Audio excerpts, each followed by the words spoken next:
everyone, it's Joni Young here and welcome to day 2 of our painting challenge in August. All month long, I'm going to be bringing you guys fresh and new painting ideas, skills and techniques to get you motivated with painting again. Today in this video, I'm going to be showing you how to paint a sky and a cloud. I'm going to be working on an 11 by 14 primed and stretched canvas. You can use any size canvas or any surface that you like. And the two brushes I'll be using today are a 20 flat brush and a 14 filbert brush. So I'll have these brushes and the paints listed below this video in the description box. The colors I'll be using today are titanium white, phthalo blue, and crimson red. So let's jump in and get started. Okay, for the very first step of this painting, we're going to start with adding a little bit of water to the canvas.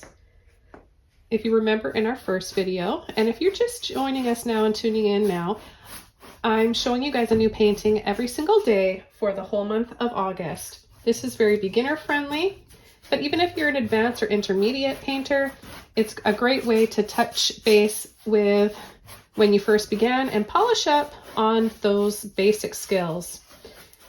So yesterday I showed you how to blend acrylics, and this is kind of part 2 to that. Repetition is great, so we're going to go over some of those same techniques that I showed you yesterday. So you're going to get better and more comfortable with brush strokes. I'm going to take some blue, turn and load, pull into that pile of paint, and then we're going to just start pulling that across the top of the canvas. Try to paint long sweeping brush strokes rather than a little bit like this. This is a good way to get practiced at these long, smooth brush strokes and knowing how much water you need to help blend those acrylics. This is just one way of how to paint a sky, and this is very basic, simple, and easy.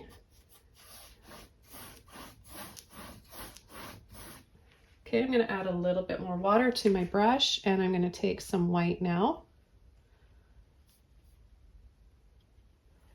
And I'm going to start going back and forth, partially down the blue, and then I'm going to work it back up into that blue. So we get kind of a nice transition there. And then a little bit more white. We're going to start bringing that down, working out the rest of the blue. So I'm going to be pushing a little bit firmer.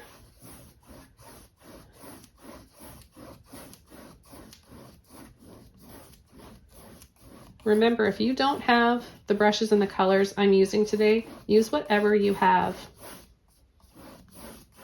Just start painting. You got to start somewhere. When I first started painting, I had nothing but home renovation supplies. And I was just a mom kind of going crazy with 3 toddlers under the age of 5, and I needed something to do. I needed a creative outlet, so I picked up a piece of drywall that we were going to throw out, just a little broken piece, and I used house paint brushes, and I started painting there. More water and more white. We've still got a little bit of blue left in our brush, and we're just going to fade this down. What this does, fading it down, making it lighter and lighter and lighter like this, creates distance and perspective.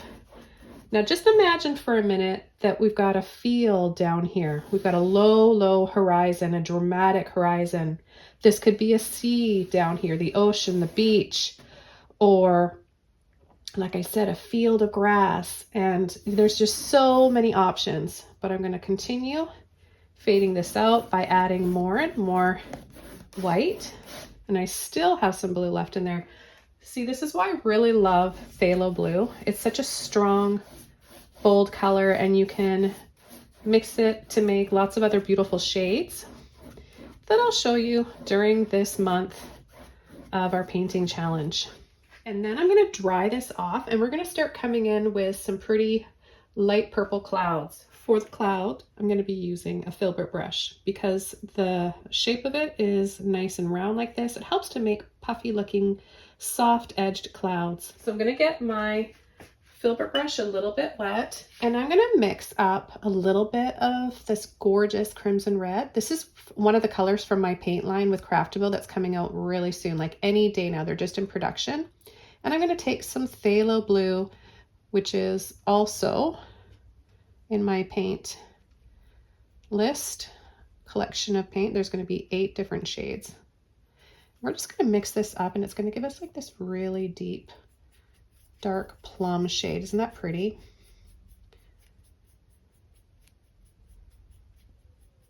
Okay, so what I'm gonna do is come in, and I'm holding my brush up and down like this, and I'm just very gently, continuously going around in little circles, moving the brush up and down, traveling with the brush, as I like to call it. Then you can kind of speed it up.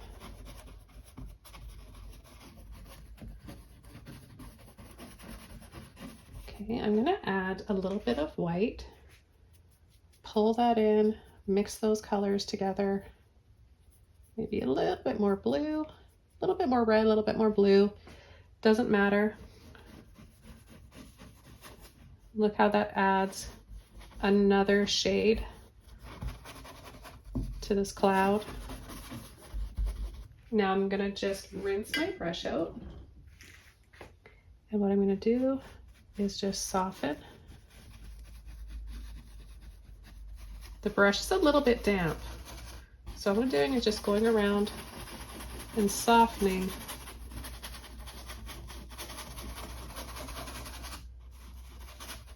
Now this is the sound you want to hear.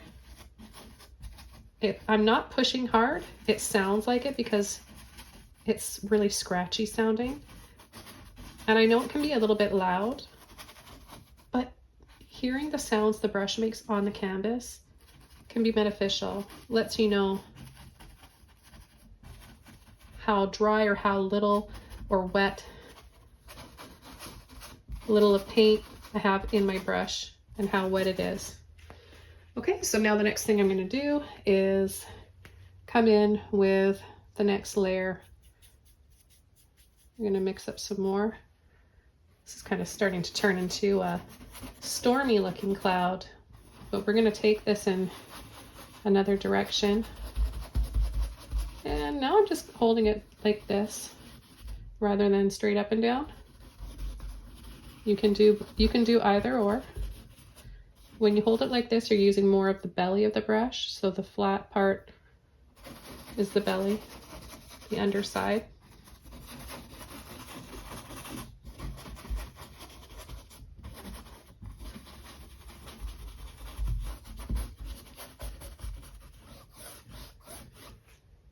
I'm going to take a little bit more water, soften with a little bit of white.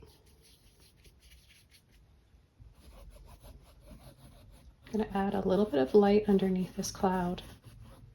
And I'm going in a direction kind of on an angle, and then I scoop, pull, scoop.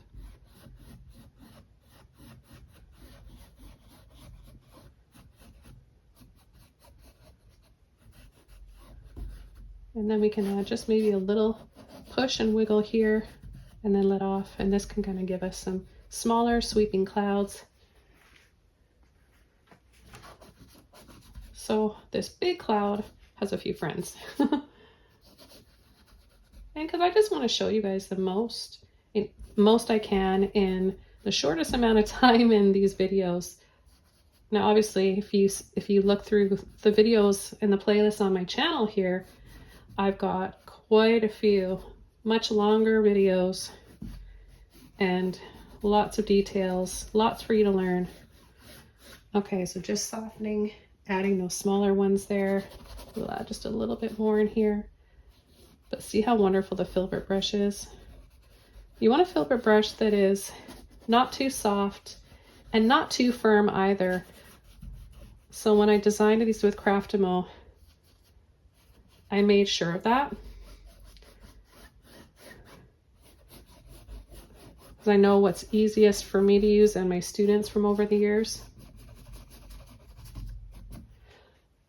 Okay, so the next thing I'm going to do is take some white. So when you want to add the highlights like we're going to do now. You just want to gently push in to load the tip of your brush like this. I'm going to add some white peaks to these clouds, and I'm just going to add these little, I'm twisting like this. You can also kind of push up and then twist to make some bigger ones. Or maybe you have a bigger filbert brush and you might not have to do the lifting up.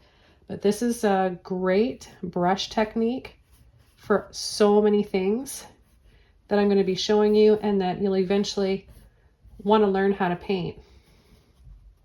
So I'm not going to give everything away in this video of what's coming up here on this channel, but you're going to learn so much in a short amount of time. And why am I doing this for free? Because I want you guys to all have this gift and do something healthy, something wonderful for yourself. And I want to really show you everything that I've learned that's made me happy over the years. Painting's been life-changing for me so many ways, but I want you guys to, I want others to experience that. So I feel like that's my mission in life. Okay, so you see how we've made these stand out. Now we've got these nice soft peaks to our clouds, some light. We're going to come down here and add a little bit of light. This is just using some white. Now, if we take just a little bit of red, I mean just the littlest bit because these colors are really saturated. More white, I'm going to soften that just a little bit more. We're really just tinting our white with this red, and it's going to give us a very soft pinky color. Okay, I'm going to be just a little bit more generous with that pink. But look at how little of paint I have in my brush. You need less than you think. Right in here, I'm just going to hit this with a little bit of this pink. Very soft pressure. And then we'll add a little bit here to these clouds. I mean, it really doesn't take a lot to create a pretty dramatic, dreamy looking sky. You don't need talent. You just need to be able to hold a brush and pull it around on the canvas and let me guide you guys into learning how to paint. I love to do it, and I'm so happy you guys are taking on this challenge with me. I'm going to add a few more highlights because I think we're good for time. I'm going to add a little bit of this light pink that we made to some of these peaks on the clouds because I think this is just going to add to it and enhance it. Just a little bit of color here. But look how much you can do with a limited palette of blue, red, and white.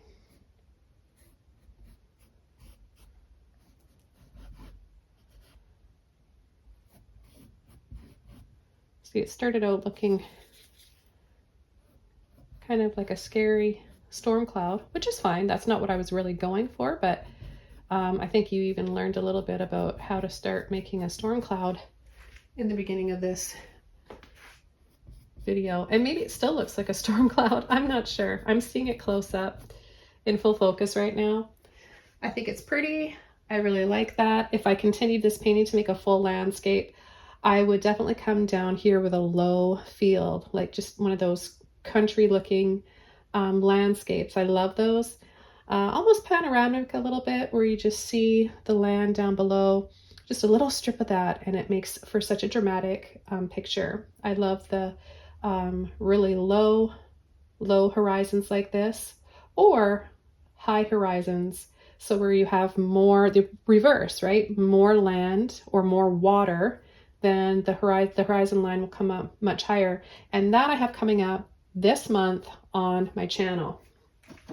Okay, so I hope you guys enjoyed learning how to paint a sky with some dramatic clouds today in this tutorial. It was a nice and quick tutorial, quick to the point, but you learned so much in this one. So this was day 2. I can't wait to see you back here tomorrow for day 3. Bye!